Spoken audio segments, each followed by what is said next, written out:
I'm a big fan of the movies, and I'm someone who's studied movies academically, and even through all that, my favorite film remains the one that it's pretty much been my entire life, the one that's connected to some of my first memories, and that's The Empire Strikes Back.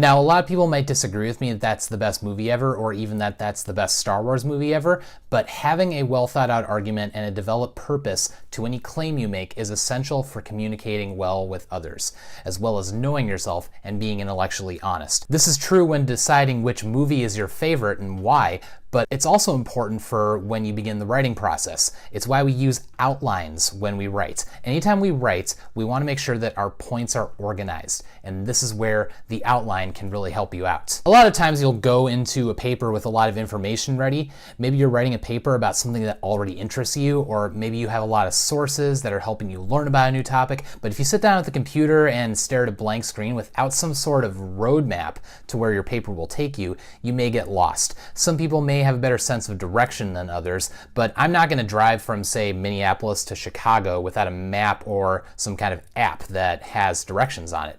I might need those directions. It's the same with your papers. If you write on a subject for the first time, you need directions on how to get to your end goal, which is finishing the paper. Outlines can also help you develop a purpose for your paper. If I take all the elements about why I like The Empire Strikes Back, I can figure out why I like it. I know that the movie speaks to me and that I really enjoy it, but by outlining my reasons why I like it, I will understand myself a little bit better, my arguments, and my purpose for writing about it. I will understand my mission much better if I outline the journey for myself and know which points I will hit along the way. Outlines will also keep you from getting stuck.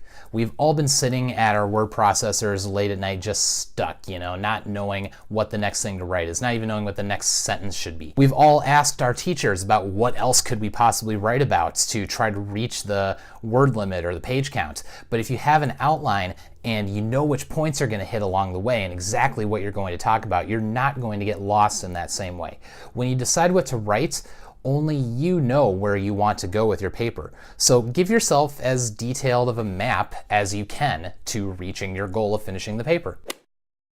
So how do we make these outlines? Well, first you want to come up with a main point for your paper. For our example, I want to write about why The Empire Strikes Back is my favorite movie. This is something I want to write. I think I can defend my points on this pretty well. Second, you need to list all the facts that you want to use. Now, this may take a little time, but the more time you spend on it, the easier it will be to write a paper about that subject.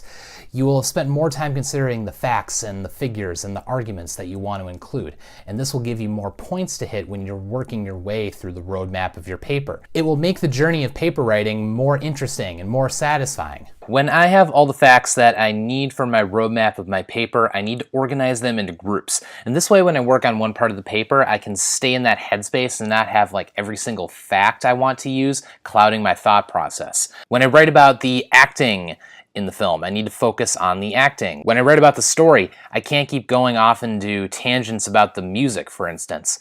Having an outline to follow will keep you from making mistakes that will lead you off in the wrong direction.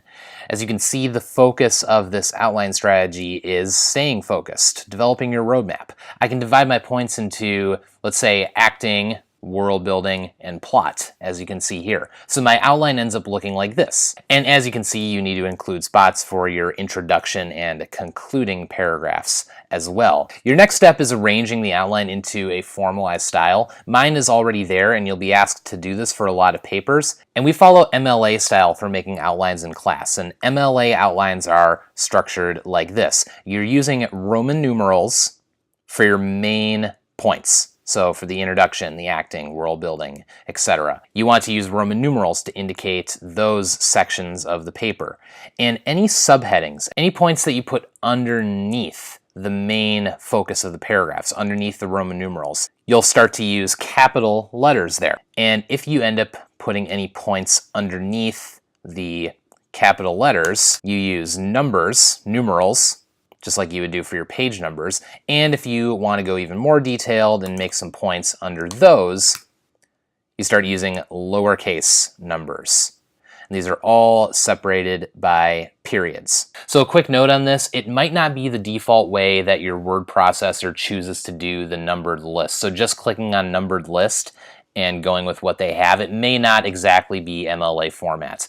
It isn't the default setting on Google Drive. So if you're using the word processor's function of just making a numbered list, you want to make sure that it's set to the correct MLA standard pattern. I know you can do this by going and editing some things in Google Drive.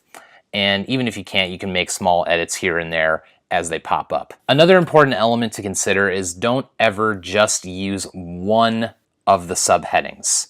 Every Roman numeral 1 needs a Roman numeral 2.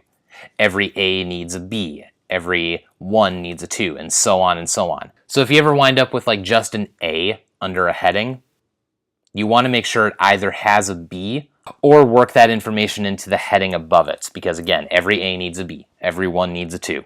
And I bring this up because it's important for going further with these outlines, going more in depth. And the more in depth you go with your outlines, the easier it's going to be to write the paper.